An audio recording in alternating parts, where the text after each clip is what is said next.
మనం మాట్లాడే గురించినటువంటి ఆ సందర్భాన్ని మనం చూద్దాం. అయితే ఇక్కడ 4 సువార్తలను రాయబడింది. మత్తయి సువార్త 21 అధ్యాయంలో ఉంటుంది, మార్కు సువార్త 11 అధ్యాయంలో ఉంటుంది, యోహాను సువార్త 18 అధ్యాయంలో ఉంటుంది, క్షమించండి లూకా సువార్త 18 అధ్యాయంలో ఉంటుంది, యోహాను సువార్త 12 అధ్యాయంలో ఉంటుంది. 4 వాటిలో ఉన్నాయి. అయితే మనం ఏది జ్ఞాపకం చేసుకున్నాం ఈ రోజు అంటే, సాధారణంగా మత్తయి అనేవాడు ఒక సుంకపు పన్ను వసూలు చేసేవాడు. యేసు ప్రభువుని వెంబడించి ఆయన ద్వారా చూసినటువంటి అనుభవాలు, ప్రత్యక్షంగా చూసినవన్నీ రాస్తూ వచ్చాడు. మార్కు అనేటువంటి వ్యక్తి మరి అపోస్తలుడైన పౌలుని, అలాగే వారిని చూసి అనేక మంది దగ్గర విషయాన్ని సంగ్రహించి సేకరించి ఆయన మార్కు సువార్త రాశాడు. లూకా గారు ఒక వైద్యుడిగా ఉన్నాడు.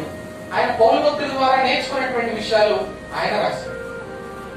యోహాను భక్తుడు కూడా దేవుని శిష్యుడు.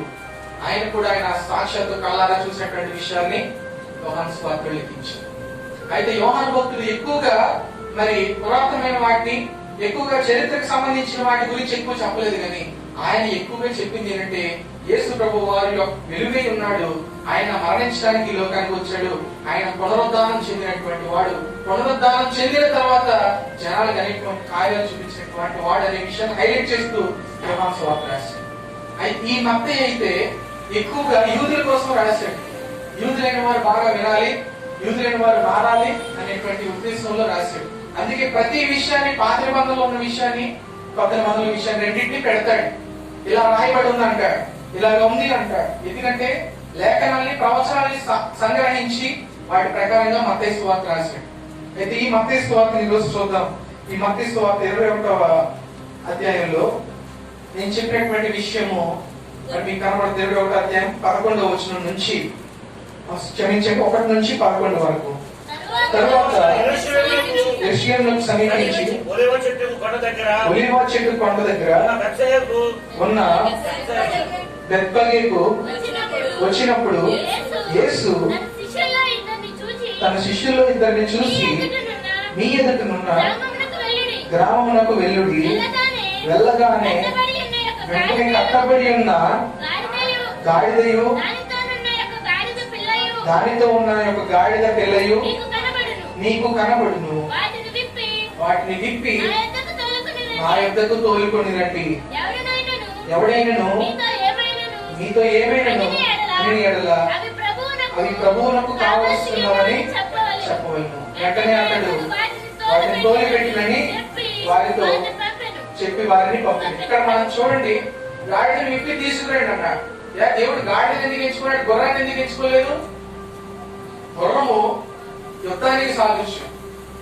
యుద్ధానికి వెళ్లే రాజు, అధికారంతో ఉన్న రాజు గుర్రం మీద సవారీ చేసి యుద్ధం చేయాలనుకుంటాడు. పెద్ద పెద్ద రాజులు గుర్రం మీద తిరుగుతారు. అయితే ఈ గాడిద మీద ఎక్కే రాజు దేనికి సాదృశ్యం ఉన్నాడో తెలుసా? గాడిద శాంతికి సాదృశ్యం ఉంది, గాడిద సమాధానానికి సాదృశ్యం ఉంది. హల్లెలూయా. గాడిద సైలెంట్ గా తలదించుకొని చెప్పిన పని చేసే విధంగా మనకు కనపడుతుంది. పురాతన కాలంలో మనం చూస్తే సొలొమోన్ని అభిషేకించడానికి దావీదు దేని మీద తీసుకెళ్తాడండి? గాడిద మీద తీసుకెళ్తాడు. చూడండి రాజుల గ్రంథంలో ఆ మాట ఉంటుంది. 1వ రాజుల్లో 1వ అధ్యాయంలోనే కనపడుతుంది. రాజుల మొదటి గ్రంథం 1వ అధ్యాయం 38వ వచనంలో కనపడుతుంది ఈ మాట. కాబట్టి యాజకుడైన శోధకును ప్రవక్త అయిన నాతానును బెనాయాను పెలేతీయులను రాజైన దావీదు కంచెల గాడిద మీద సొలొమోను ఎక్కించి గిహోనునకు తీసుకుని రాగా, యాజకుడైన సాదోకు గుడారంలో నుండి తైలపు కొమ్మును తెచ్చి సొలొమోనుకు పట్టాభిషేకము చేసెను. హల్లెలూయా. ఇక్కడ సొలొమోనుని పట్టాభిషేకం చేయడానికి, సొలొమోనుని రాజుగా అభిషేకించడానికి వారి తండ్రి ఎంచుకున్న మార్గం ఏంటి? కంచరగాడి. గాడిద మీద ఎక్కించి తీసుకెళ్ళాడు. కాబట్టి ఇక్కడ గుర్రం అయితే అధికారానికి, యుద్ధానికి మనకు కనపడుతుంది. ఈ గాడిద అయితే సమాధానానికి కనపడుతుంది. అందుకే ఆయన సమాధానకర్త గాడిద మీదకి రావాల్సింది. ఆయన రాజుగా అప్పట్లో సొలొమోను వచ్చాడు. యేసు ప్రభు వారు ఆ గాడిదనికి ఆ బెత్ఫగే అనేటువంటి గ్రామంలో ప్రవేశించాడు. ఆయన వెళ్తున్నాడు. అక్కడ వారందరూ వారి దుప్పట్లు పరిచి దేవుని స్వార్థిస్తున్నారు. చూడండి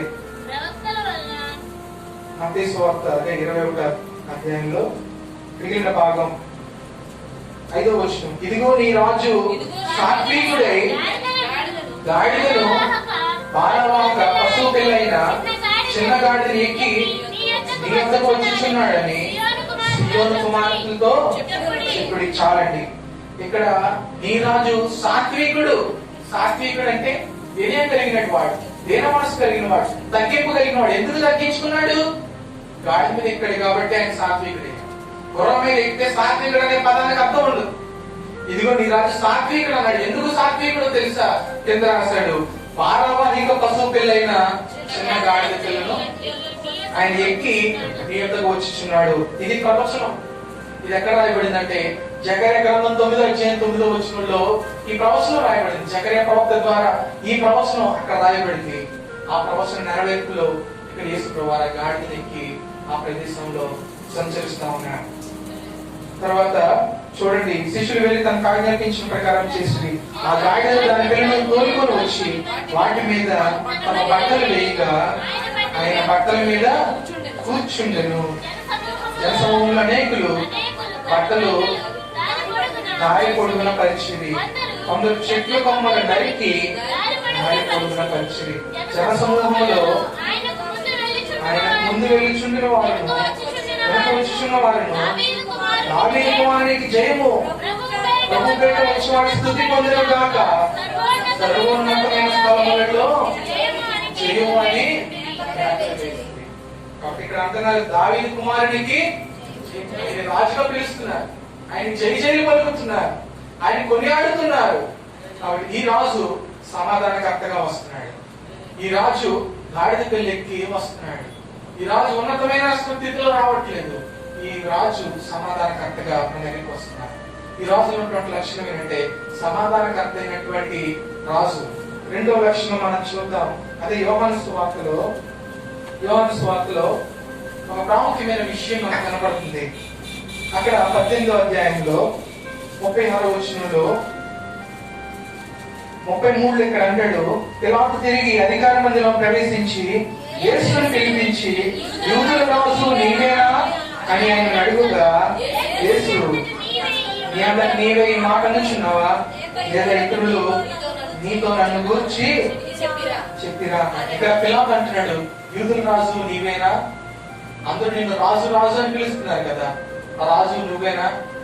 నువ్వు రాజువా అని చెప్పడుతుంటే దేవుడు అంటున్నాడు 36వ వచనంలో, యేసు నా రాజ్యము ఈ లోక సంబంధమైనది కాదు. నా రాజ్యం ఈ లోక సంబంధమైనది అయితే నేను యూదులకు అప్పగించబడినట్టు నా సేవకులు పోరాడుదురు గాని నా రాజ్యము సంబంధమైనది.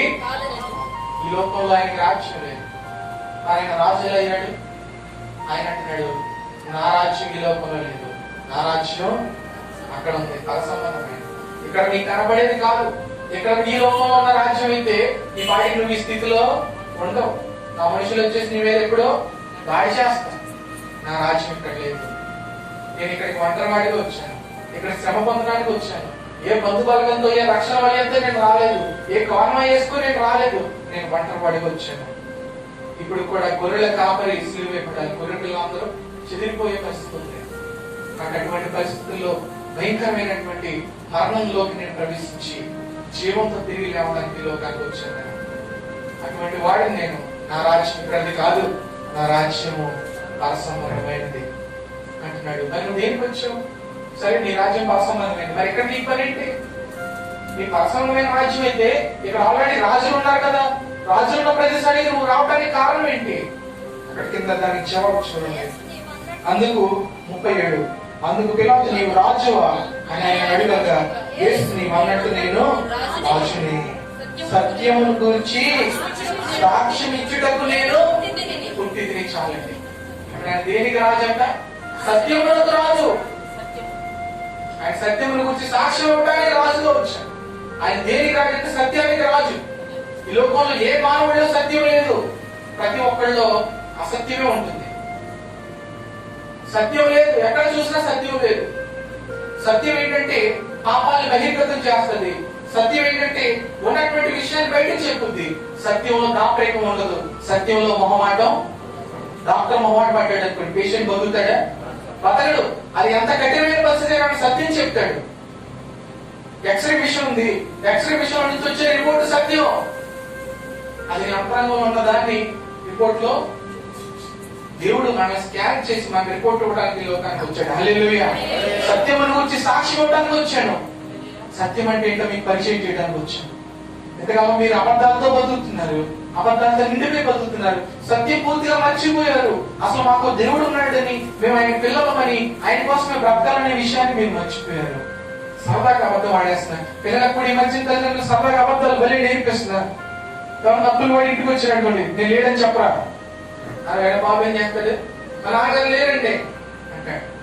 నాన్న ఏం చెప్తున్నాడు? బాబుకి అబద్ధం ఎలా చెప్పాలో ట్రైనింగ్ ఇస్తున్నాడు. అది పెద్ద అయిన తర్వాత చక్కగా తప్పించుకుంటాడు. తండ్రికి ఏం చేస్తాడు? అబద్ధం చెప్తాడు. ఇంట్లో ఏడిపోయిన నాకేం తెలుసు, నేను తీసానా అంటాడు. దానికి ట్రైనింగ్ ఎవరు ఇచ్చారు? ఎవరు అలవాటు చేశారు? తండ్రి అలవాటు చేస్తున్నాడు. తండ్రి చెప్తున్నాడు, ఈ విషయం అవన్నీ చెప్పగా వేరే విషయం చెప్పి, నేను అడిగితే ఏదో విషయం చెప్పి డైవర్ట్ చేయంటారు తల్లిదండ్రులు. ఆ విధంగా పిల్లల్ని తల్లిదండ్రులే అసత్యంలోనే నడిపిస్తారు. పూర్తిగా ఈ ప్రపంచం సత్యాన్ని మర్చిపోయి బతుకుతున్న సమయంలో ఆయన సత్యం చెప్పడానికి లోకానికి వచ్చాడు. హల్లెలూయా. ఆ రాజు సత్యానికి సంబంధించినటువంటి రాజు. ఒకటి కింగ్ ఆఫ్ ట్రూత్ అంట. మొట్టమొదటి ఏంటండి? రాజు దేని గురించి వచ్చాడు?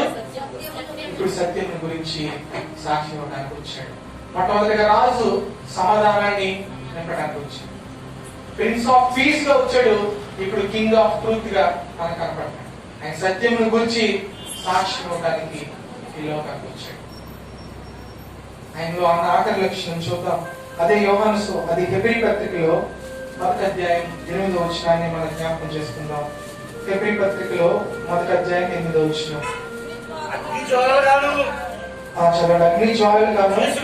చేసుకున్నవాడు అని తన దూతలను చెప్పుచున్నాడు. కానీ తన కుమారుని గురించి అయితే, దేవా నీ సింహాసనం నిరంతరము నిలుచున్నది, నీ రాజ్యదండము న్యాయార్థమైనది చాలండి. హల్లెలూయా. ఇక్కడ అంటున్నాడు, ఎవరి గురించి చెప్తున్నాడు? తండ్రి దూతల గురించి ఏమో అగ్ని జ్వాలలుగాను చేసుకున్నాడు చెప్తున్నాడు. అయితే ఆయన కుమారుడు గురించి ఏం చెప్తున్నాడు? తండ్రి అయిన దేవుడే తన కుమారుని ఏమని పిలుస్తున్నాడు? దేవా నీ సింహాసనము నిరంతరము నిలుచున్నది, నీ రాజ్యదండము న్యాయార్థమైనది. ఆయన చెప్తున్నాడు. యేసు ప్రభువు అని ఏమని పిలుస్తున్నాడు? దేవా. దేవ అంటే దేవుడు. యేసు ప్రభువు దేవుడు అని బైబిల్ ఎక్కడ కనపడట్లేదంట. యేసు ప్రభు నేను దేవుడని ఎక్కడ చెప్పుకోలేదంటే బైబిల్ ఎక్కడ ఆధారం లేదంట. యేసు ప్రభు దేవుడు అని మనకు కనపడుతుంది ఇక్కడ. ఆయన దేవుడు, ఆయన రాజు, ఆయన దేవా నీ సింహాసనము నిరంతరము నిలిచేది. అంటే సింహాసనంలో కూర్చునేది ఎవరు? రాజు, యేసయ్య. అంతేకాదు నీ రాజ్యదండము. ఇప్పుడు ఆయన ఎటువంటి రాజు తెలుసా? న్యాయ సంబంధమైనటువంటి రాజు. న్యాయం తీర్చడానికి వచ్చి ఆయన ఒక జడ్జి, న్యాయ సంబంధమైన వాడు. ఆయన జడ్జిమెంట్ ఇవ్వడానికి ఆయన జడ్జిగా ఉన్నాడు. ఆయన దగ్గరికి వెళ్తే ఏ పాపమైనా, ఏది కరెక్టో ఏది రాంగో ఆయన దగ్గర తెలుస్తుంది. ధర్మశాస్త్రం ఆయనకి తెలుసు. ఏ శాస్త్రమైన ఆయన నుంచి వచ్చింది. ఏదైనా తలకిందులు చేయగలిగిన శక్తి ఆయనలో. భూమిని తలకిందులు చేసేవారిని తయారు చేసింది కూడా ఆయనే. హల్లెలూయా. ఆయన రాజదండము న్యాయార్థమైనది. ఆయన ఉన్నతమైన వాడు. ఆయన సత్యం చెప్పడానికి వచ్చాడు. ఆయన న్యాయం తీర్చడానికి. ఆయన న్యాయం తీర్చకపోతే మరి పాపాత్మురాలైన స్త్రీ రాళ్లతో పట్టబడి దేవాలయం బయట చచ్చిపోయింది. ఆయన ఇక్కడ ఏం చేశాడు? న్యాయం చేశాడు. ఏం న్యాయం చేశాడంటే, మీలో తప్పు లేని వాడు ఎవడని ఉంటే ముందు మీలో ఎవరిలో సత్యం ఉందో వాడు రాయండి. ఒకళ్ళు కూడా సత్యం లేదు. రాయి పడేసి వెళ్ళిపోయారు. ఈ లోపల వాళ్ళు సత్యవంతులను పిలువబడేవారు. వారి పరిచయులు అనేక మంది బోధించేవారు. వారే ఏం చేస్తారు? రాళ్ళు పడేసి వెళ్ళిపోయారు. వాళ్ళలోనే ఏమి లేదు, సత్యం లేదు. దేవుడు ఒక్కళ్ళలోనే సత్యం ఉంది. ఆయన న్యాయం తెచ్చిపోయినవాడు. సత్యం ఉన్నవాడే న్యాయం చెప్పాలి. సత్యం లేని వాడు న్యాయం ఎలా తీరుస్తాడు? జడ్జి మీదే ఒక 10 క్రిమినల్ కేసులు ఉంటే ఆయన జడ్జిమెంట్ ఎలా ఇవ్వగలడు? ఇవ్వలేడు. ఆయన సత్యవంతుడు కాబట్టి న్యాయం తీర్చడానికి ఈ లోకానికి వచ్చాడు. ఆయన ఈ రోజు మనందరికి న్యాయం తీర్చగలిగిన సమర్థుడు. దేవా నా తరపున న్యాయం చేయి అంటే మన తరపున న్యాయం చేయగలిగి అనేక ఉపమానాలు చెప్తూ వచ్చాడు. న్యాయం చేయమని ఒక స్త్రీ అనేక మంది దగ్గరికి వెళ్ళింది. ఒక వ్యక్తి దగ్గరికి వచ్చి అన్యాయంగా తీసుకున్నాడే అని చెప్తుంది. అయితే ఆయన న్యాయం తీర్చినట్టుగా మనకు కనపడదు. న్యాయం అనేది దేవుడి దగ్గర వస్తుంది. ఎవరి దగ్గర అయితే సత్యం ఉంటుందో ఆయన మాత్రమే మనకి న్యాయం చేయాలి. దేవా నా తరపున నువ్వు న్యాయం చేయాలి. నా పరిస్థితులను మార్చగలిగిన వాడు, ఈ భూమిని తలక్రిందులు చేయగలిగినటువంటి శక్తి కలిగిన వాడు. నువ్వు రాజువు. దేనికి రాజువు? సమాధానానికి రాజువు, సత్యమునకు రాజువు, న్యాయమునకు రాజు. ఎంత గొప్ప రాజు అయ్యా! ఈ రోజు ఎంత గొప్ప రాజుగా ఉన్న నిన్ను నేను కొనియాడతాను, నేను స్తుతిస్తానయ్యా. అందుకే రెండు కలిపి ప్రకటన గ్రంథంలో చెప్తాడు. ఆయన సత్యము న్యాయము అయి ఉన్నాడు అంటాడు. ఆయన ఏమై ఉన్నాడు? సత్యము అనే రెండు కలిపి ఒకసారి చెప్పాడు. ఇక్కడైతే మనకు వేరువేరుగా కనపడుతుంది. యేసు సత్యము న్యాయము. ఆయన రాజు. దీనికంటే సత్యము న్యాయము కలిపి రాజు అని చెప్తాడు ప్రకటన గ్రంథం. చూడండి, ఆ మాట మీకు చూపిస్తాను. 15వ అధ్యాయంలో, ప్రకటన గ్రంథం 15వ అధ్యాయంలో, ప్రకటన గ్రంథం 15వ అధ్యాయం 3వ వచనం చూడండి. వారు ప్రభువా, వారు ప్రభువా, దేవా సర్వాధికారి, నీ క్రియలు ఘనమైనవి, ఆశ్చర్యమైనవి, యుగయుగములకు రాజా, నీ మార్గములు న్యాయములను సత్యములను చాలండి. హల్లెలూయా. రాజా, నీ మార్గములు సత్యములు న్యాయం. ఆయనలో సత్యం ఉంది, సత్యం న్యాయం అని గ్రహిస్తుంది. న్యాయం తీర్చగలిగిన వాడు నాకు ఎవడు లేడు.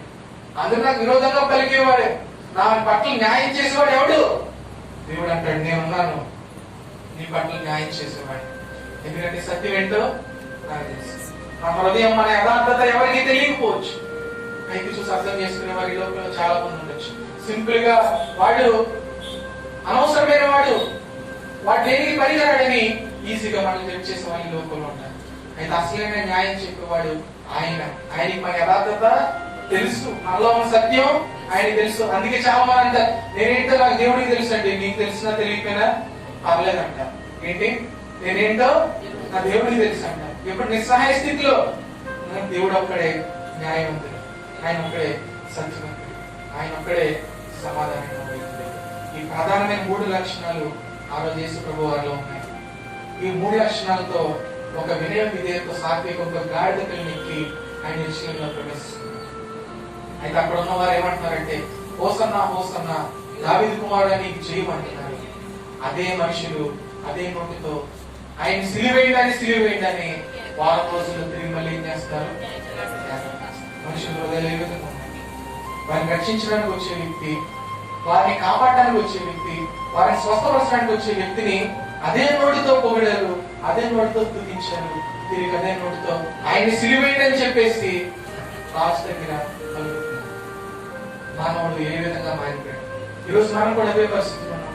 దేవుని సన్నిధిలో ఆయన పొగుడుతున్నాం, ఆయన కనపరుస్తున్నాం, పాటలు పాడుతున్నాం, సాక్ష్యాలు చెప్తున్నాం, ఆరాధన చేస్తున్నాము. అయితే బయటకు వెళ్ళిన తర్వాత మనం చేసే ప్రతి తప్పు ద్వారా తిరిగి ఆయన మళ్ళీ మనం ఏం చేస్తున్నాం? సిలివేస్తాం. ఆయన చేతులు ఏం కొడుతున్నాం?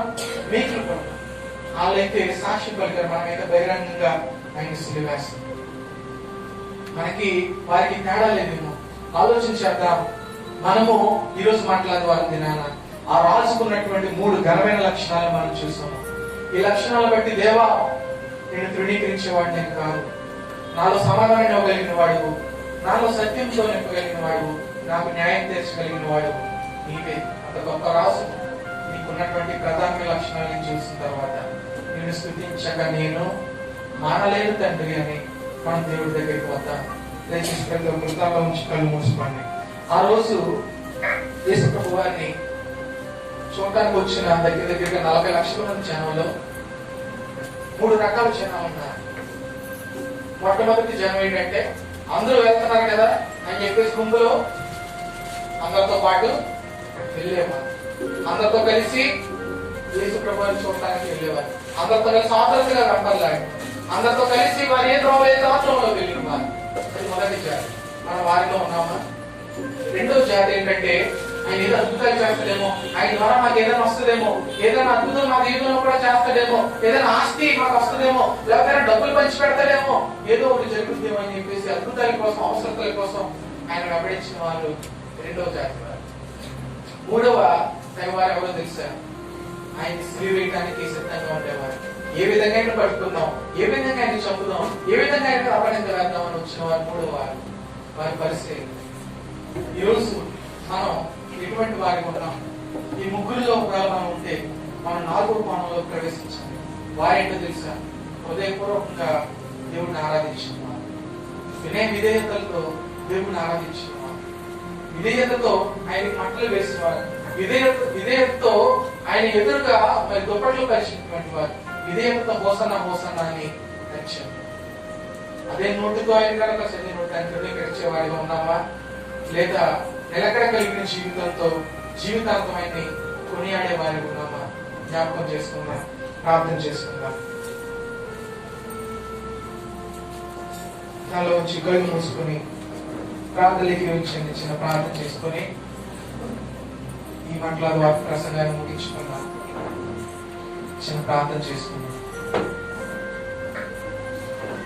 ప్రేమ కలిగిన తండ్రి, మీకు వందనాలు స్తోత్రాలు అయినా ఉదయకాల సమయంలో నేను తండ్రి ఈ మాటల ద్వారా తిన్నా తన ఆనాడు జరిగినటువంటి విషయాల్ని నేను తెలుసుకోవటానికి, చరిత్రను తెలుసుకోవటానికి, అసలు అక్కడ ఏం జరిగింది, ఎటువంటి పరిస్థితుల్లో మీరు యెరూషలేములో ప్రవేశించినప్పుడు మీరు మనసులో ఎటువంటి బాధను అనిపిస్తున్నారు, జనాలు ఎటువంటి విధానంలో మిమ్మల్ని కొనియాడుతున్నారు, వారి మనస్తత్వాలు మేము చూసాం, మీ యొక్క గుణగణాలు మేము చూసాం. ఇంకా రాతి నదీలుగా మేము ఉంటే కనుక తండ్రి వాక్యం ద్వారా మాకు వచ్చి ఉపయోగం ఉండదు. వాక్యం ద్వారా తండ్రి మేము పొందుకున్న ఉపయోగం మేము ఈ సన్నిధి వల్ల తండ్రి ఈ రోజు ఇక్కడ ఏకీపించుకుంటున్నారు. మీరు ప్రత్యక్షత ద్వారా ఏ విశ్వాసం తండ్రి కృప పొందుకోవడానికి అప్పుడు గెలిచబడు. ఎందుకంటే వాక్యానుసారంగా దేవా సమాధానకర్తమైన వాడివి, సత్యమునకు కర్త అయిన వాడివి, న్యాయమునకు కర్త అయిన వాడివి, అంత గొప్ప దేవుడు తండ్రి. ఈ రాజుకున్నటువంటి ఈ మూడు గొప్ప లక్షణాల ద్వారా దేవా నువ్వు నిజమైన రాజునైనా అనేక మంది యూతుల రాజా నీకు చేయమంటున్నారు, దావీదు కుమారుడు నీకు చేయమంటున్నారు. అయితే తిరిగి మళ్ళీ మిమ్మల్ని సిలువ వేయడానికి వారు ముందుకు వచ్చారు తండ్రి.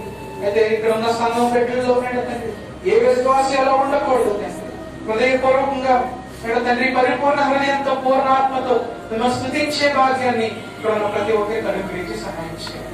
ఈ వాక్యాన్ని ప్రతి ఒక్కరి హృదయంలో బలపరచండి, భద్రపరచండి, దూరతను ఫలింపచేసి ఆశీర్వదించండి. మీకు ఘనమైన కార్యాలు చేయనట్లుగా నడుతండి, వారి హృదయాలు తెరవండి. నడుతండి ఈ లోపల మీ సాక్షిగా ముందుకు నడిపించండి. ఆరాధనలో పాల్గొన్న ప్రతి ఒక్కరిని మీరు దీవించి ఆశీర్వదించండి. నేను జరుగుతున్న కార్యక్రమాలు కూడా మీరు మహిమకరంగా జరిపించండి. చిన్న తండ్రి ప్రార్థన ప్రతి